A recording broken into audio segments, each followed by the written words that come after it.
Hey everyone, it's Michael here from GoodEreader.com. Amazon has done something shocking. They've developed a 10-inch digital note-taking device called the Kindle Scribe.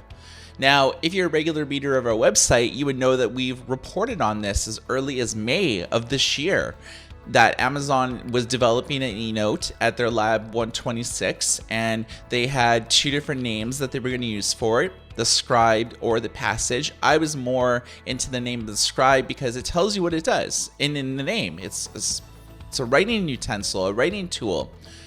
300 ppi. No other 10-inch e-reader that has an e-paper screen has had 300 ppi. Generally, it's about 217 is about the average, or about 227 on the high end. So let's look into what the Scribe brings to the table, some of the features that we'll have, and when you could actually get it in your hands. Let's look into it. The Amazon Scribe will feature an e-ink carded 1200 e-paper display panel with a WACOM layer and 300 ppi. The screen will be flush with the bezel and protected by a layer of glass. It features the same asymmetrical design as the Kindle Oasis, which a big chunk on one side and the other is easily held in one hand. It's made out of recycled aluminum. There's both a frontlit display and color temperature system, so both white and amber LED lights. There's 35 LED lights total, which is the most that Amazon has ever packed inside of an e-ink device ever. Underneath the hood is a 1 GHz MediaTek processor. It's 1 gig of RAM, and there'll be multiple storage versions available. Each one cumulatively costs more money, but there's choice. 16, 32, or 64 gig variants. USB-C charging. In addition to, this is what you would do to send PDF files and documents to your device. It has a Bluetooth, so you'll be able to listen to audiobooks as well as Wi-Fi. It should last up to 12 weeks, but we don't have an idea on what type of battery that they're having yet, but we'll report this on our website when we hear back from Amazon. So the Kindle Scribe is designed for freehand drawing, jotting down notes, editing PDF files, and editing Kindle books that you purchase from the Kindle store. It basically will annotate any digital content that you have on the device, other than newspapers, manga, and magazines. It won't write about that.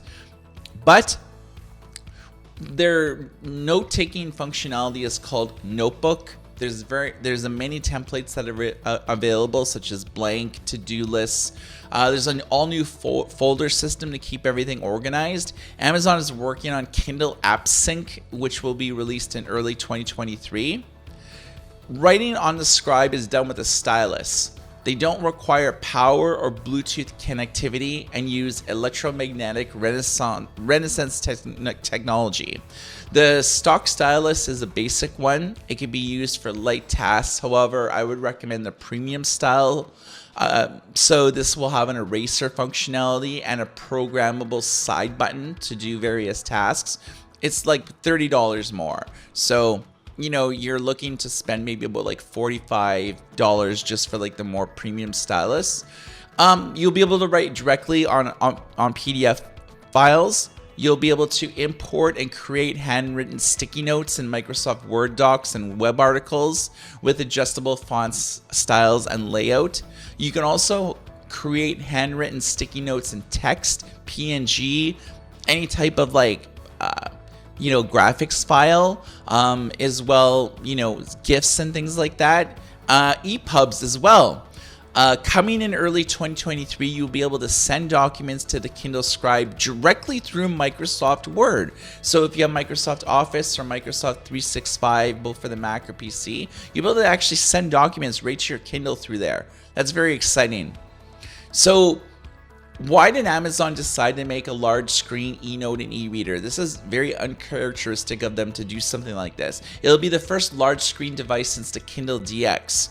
When I talked to Kevin Keith, the Amazon VP of Devices, he said that The technology, particularly the screen technology, has finally advanced to a point where the user experience lived up to Amazon's high standards. Amazon could have released a similar product a couple of years ago with the front light, he explained, but that didn't make sense. So here's my thoughts. Amazon's going to sell a crap ton of these. It's basically going to retail for $340 with the standard stylus or $370 US with the premium stylus. It'll ship out November 30th. There'll be various cases with stand-up, like, you know, the quintessential stand-up cases. It's a black device, so it's like very Kindle-esque that almost all Kindle devices are black. I mean, it doesn't have page turn buttons, but it feels and looks like a ledger. From all of the pictures and graphics that I saw during the Amazon event earlier today, it looks awesome. I mean, it could do more than a Remarkable can when this comes out and more features come out in early 2023. I mean, a company like Amazon has the engineering power to cumulatively make this great.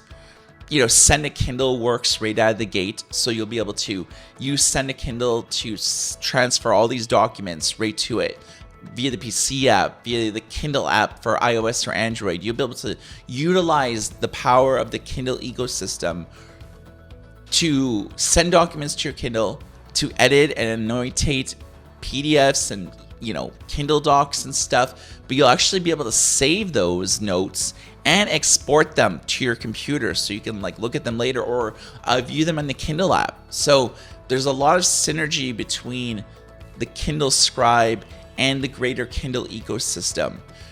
And don't forget, I mean, this is an e-note, but it is a giant e-reader as well. So if you don't want to use this to take notes, you can simply use it as the largest screen Kindle e-ink e-reader in the world. It's running Linux. It'll be fast and responsive. I mean, it's using the same processor as the Paperwhite 5 employs, so it's no slouch, and it has like double the RAM that the Paperwhite has just because of the added note-taking functionality. But Carta 1200 will dramatically increase the writing latency as well as page turns and interacting with the UI and saving files and everything like this. I have a feeling that this is going to be the gold standard of e-notes, and the whole industry is going to be put on notice now. There's a lot of synergy between Microsoft and Kindle now. It's being able to send documents through Microsoft Word. No other device supports things like that. This is very exciting. So what do you think about the Kindle Scribe? Are you going to buy one? Have you saw any of the news coverage today? Do you think that this is something that's going to sell like gangbusters? I mean, you look at the price, $370 for the premium stylus versus like the Remarkable, which is like maybe $100 more, like the Onyx Book Note 5, which is almost like $200 more. This is a price point that is very easily within a lot of people's comfort zones. It's hundreds of dollars cheaper than the Kobo Ellipsa. Enough said. I mean, it'll be the cheapest, not, you know, in terms of build quality, it's high, but the most affordable e-note in the world. I want to hear from you. Drop a comment below. For GoodEreader.com, my name is Michael, and everybody take care.